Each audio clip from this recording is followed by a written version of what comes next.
In university, you'll be asked to use sources to back up your points of views and perspectives, to prove an argument, or use sources as objects of reflection to show your understanding.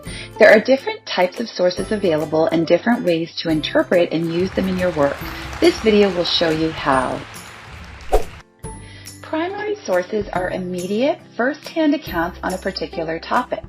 Primary sources often contain an author's own account on a specific topic or event. For example, diaries, speeches, letters, interviews, audio or video recordings are considered primary sources, as are raw data from a scientific experiment or survey. You'll often have to analyze primary sources as evidence for a particular argument. For example, you may need to analyze a series of letters and diary entries in a history class to point to a specific historical phenomenon that you've observed. Alternatively, you may have to analyze survey results to assess whether there is a relationship between participants and their answers.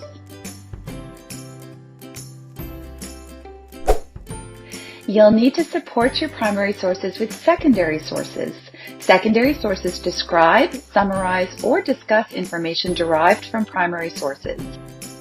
Secondary sources offer a layer of interpretation and analysis that is critical for your assignments because you'll need to contextualize your work by drawing from other experts working on this topic. For example, books, scholarly articles, and conference proceedings are considered secondary sources.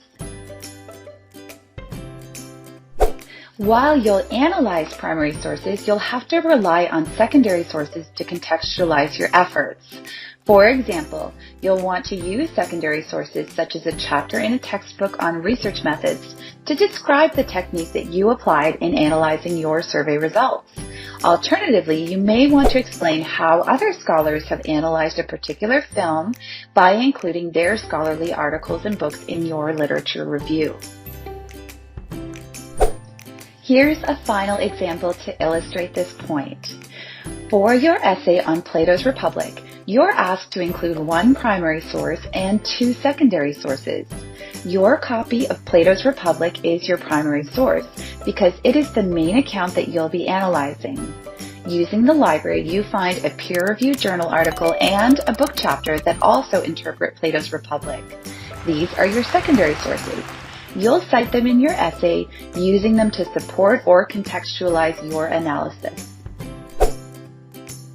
It can be really frustrating working with all the different types of information out there. If you ever need a helping hand, just reach out to a librarian. We are here to help.